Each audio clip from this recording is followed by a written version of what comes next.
ఇల్లు బాగా మాకు వర్షం పడినప్పుడు తడిచిపోయి కారిపోయి నానా ఇబ్బంది పడుతున్నాం సార్. చాలా మేము దాని మీద ఇదవుతున్నాం. వర్షం పడినాడు అసలు అది పద్దాక కూర్చుంటున్నాయి కదా రైతు నివరపోయే పనులు అది బాగా ఇదవుతుంది. ఒక ఇల్లు ఒకటి అందరికి మీ ఆదాయాన్ని పెంచడానికి ఏం చేయాలి, ఎట్లా చేస్తే మీరు బాగుపడతారు, మీ ఆదాయం పెరుగుతుంది. ఇప్పుడు ఇక్కడ ఇల్లు అడిగావు, ఇల్లు కట్టేసేయమంటాను.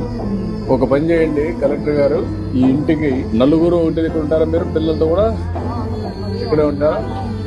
ఇక్కడే ఉంటే ఇద్దరికి కలిపి 2 హౌసెస్ శాంక్షన్ చేసి పక్క పక్కనే ఎంట్రీ కూడా పెట్టేసి కట్టేసి కామన్ వాల్ పెట్టేసి ఇద్దరికి కట్టేసి అప్పుడు శుభ్రంగా ఉంటుంది.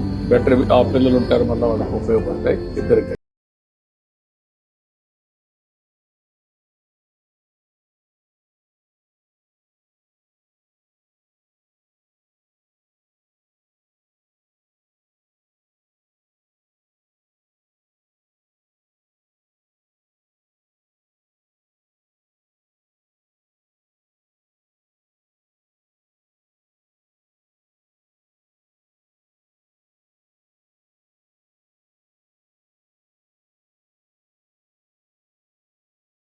అది కూడా చేయమంటారు, మీరు వర్కౌట్ చేయండి. అది లాభసాటిగా ఉంటే దానికి కూడా ఒక సబ్సిడీ ఇస్తాను, అప్పుడు మీకు ఈజీ అవుతుంది, తిరిగే పని ఉంటుంది.